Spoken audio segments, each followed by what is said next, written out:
السلام علیکم ورحمۃ اللہ وبرکاتہ۔ بسم اللہ الرحمن الرحیم۔ چند بری رسمیں۔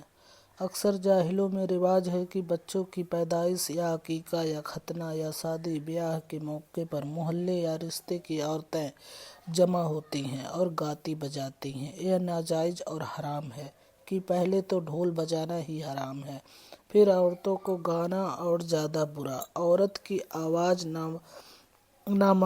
نامحرموں کو پہنچنا اور بھی گانے کی، اور وہ بھی عشق اور ہجر و وصال اشعار اور گیت۔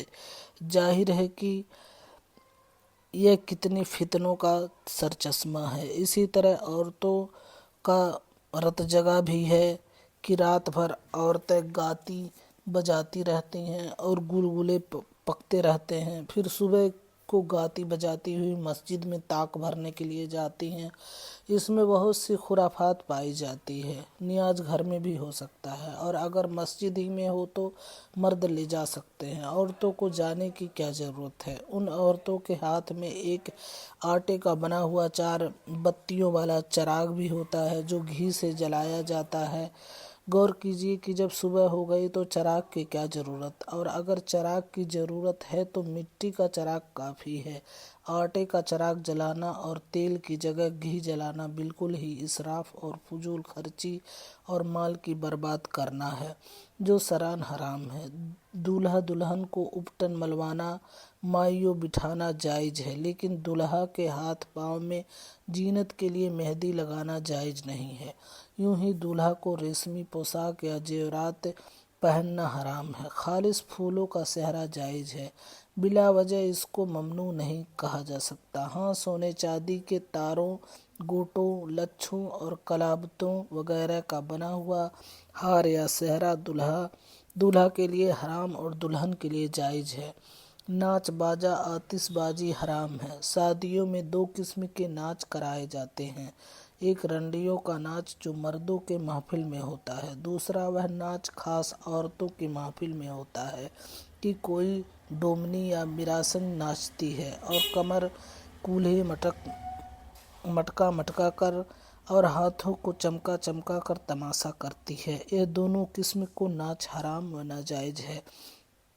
رنڈی کے ناچ میں جو گناہ اور خرابیاں ہیں ان کو سب جانتے ہیں کہ نامحرم عورت کو سب مرد بے پردہ دیکھتے ہیں، یہاں آنکھوں کا زنا ہے، اس کی شہوت انگیز آواز کو سنتے ہیں، یہ کانوں کا زنا ہے، اس میں باتیں کرتے ہیں، یہ زبان کا زنا ہے، بعض اس کی طرف ہاتھ بڑھاتے ہیں، یہ ہاتھوں کا زنا ہے، بعض اس کی طرف چل کر داد دیتے ہیں اور انعام کا روپیہ دیتے ہیں، یہ پاؤں کا زنا ہے، بعض بدکاری بھی کر لیتے ہیں، یہ اصل زنا ہے۔ آتش بازی خواہ شب برات ہو یا شادی بیاہ میں، ہر جگہ ہر حال میں حرام ہے اور اس میں کئی گناہ ہیں۔ یہ اپنے مال کو فضول برباد کرنا ہے۔ قرآن مجید میں فضول مال خرچ کرنے والے کو شیطان کا بھائی فرمایا گیا ہے اور ان لوگوں سے اللہ و رسول بیزار ہے۔ پھر اس میں ہاتھ پاؤں جلنے کا اندیشہ یا مکان میں آگ لگ جانے کا خوف ہے، اور بلا وجہ جان یا مال کو ہلاکت کے خطرے میں ڈالنا شریعت میں حرام ہے۔ اسی طرح شادی بیاہ میں دولہا کو مکان کے اندر بلانا اور عورتوں کے سامنے آ کر تاک جھانک کر اس کو دیکھنا، اس سے مذاق کرنا، اس کے ساتھ چوتھی کھیلنا، یہ سب رسمیں حرام و ناجائز ہے۔ شادیوں یا دوسرے موقع پر خاص دان، عطردان، سرمے دانی، سلائی وغیرہ، چاندی سونے کا استعمال کرنا، بہت باریک کپڑے پہننا یا بجتے ہوئے زیور پہننا، یہ سب رسمیں ناجائز ہے۔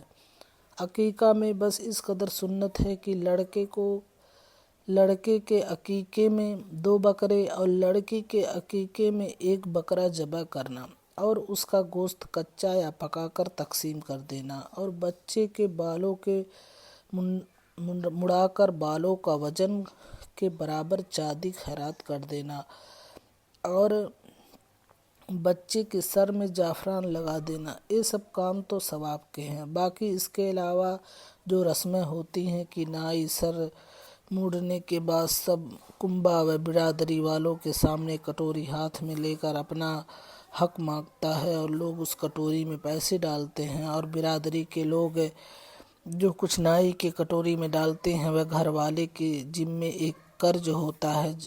جب ان دینے والوں کے یہ عقیقہ ہوگا تو یہ لوگ اتنی ہی رقم ان کے نائی کے کٹوری میں ڈالیں گے۔ اسی طرح سوپ میں کچا اناج رکھ کر نائی کے سامنے جاتا ہے۔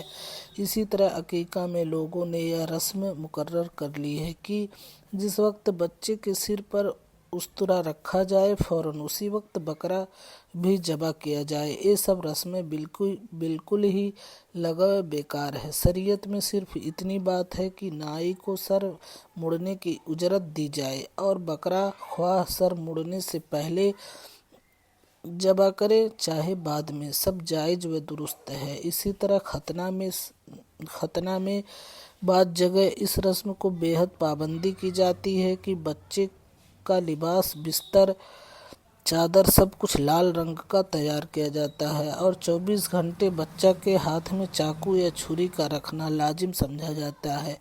یہ سب رسمیں من گھڑت خرافات ہیں، شریعت میں ان باتوں کا کوئی ثبوت نہیں ہے۔